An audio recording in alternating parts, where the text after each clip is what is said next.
Now the first video came in just under 15 minutes after I edited out some of the redundancy. So I just wanted to follow up with this and post some of the videos I took, the short videos of some of the build process and some of the cutting and fitting and so forth. And there's a couple other items I wanted to comment on. Apologies, I do realize the video quality sucks. It's so poor. I don't know what's going on with this camera. I need to get rid of it, get something different if I'm going to continue doing this. But for now, I think I'm going to post it as it is and maybe try and clean it up and repost something at a later date.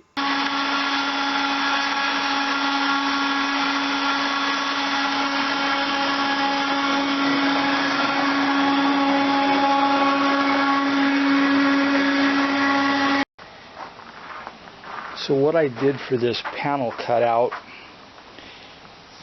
for the CAN bus touchscreen is I decided to do a template, measured the piece to go in the panel, I laid it out for the CNC machine, cut it out, and then used the awl to make a nice tight fine line inside. I'll drill the corners, cut it with a jigsaw, file it smooth.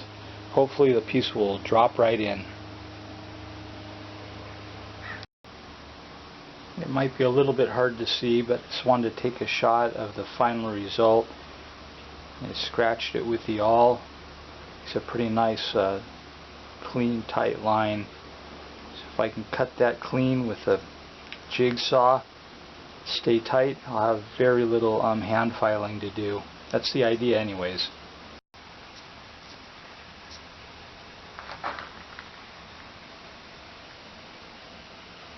Used a little bit of blue tape to keep the base plate of the jigsaw from scratching up the top. It's got pretty wide plate, so I think I overdid it a little bit, but should keep things looking nice. And the finished product. Unfortunately, it did seem to take a little bit more hand filing than I really wanted, but nice clean fit.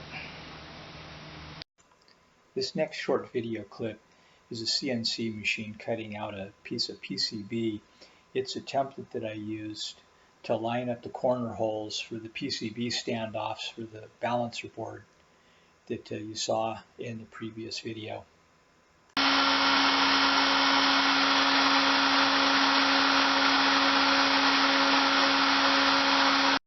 I also wanted to note I used a marine style circuit breaker.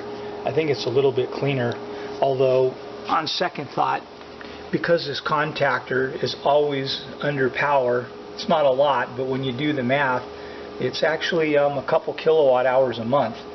So I'm thinking a better design would be to use a remote trip breaker, and if something goes bad in here, just to trip the breaker and shut everything down rather than having to hold a relay on all the time.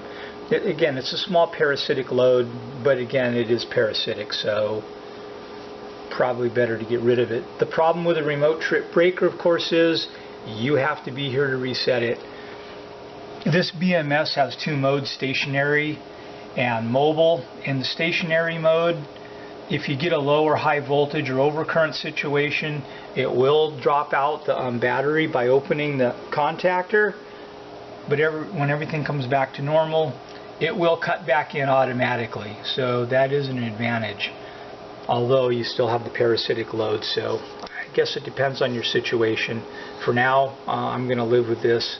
I may get a Midnight Solar 100 amp or 125 amp remote trip breaker and give that a try and see how it works out. Well, while we're out here, so I'll mention this thing here. It's a little bit of a kludge.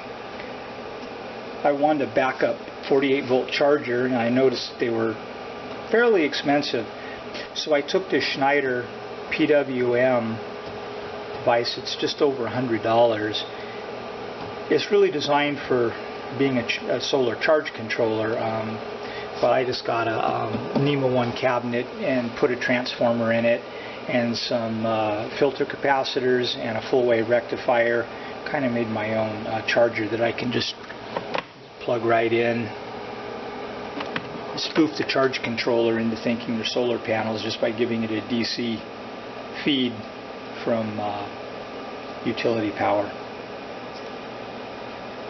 It works okay. The only problem I'm having with it is I think the PWM is throwing some high voltage spikes, and the Ziva BMS doesn't like it, so it's shutting down the system, even though technically none of the cell voltages are over the threshold. So I'm not sure what's going on with that. It will charge the other battery, the orange one, just fine, but for some reason this BMS is almost, I think, too sensitive. It's a problem I guess I'll work on.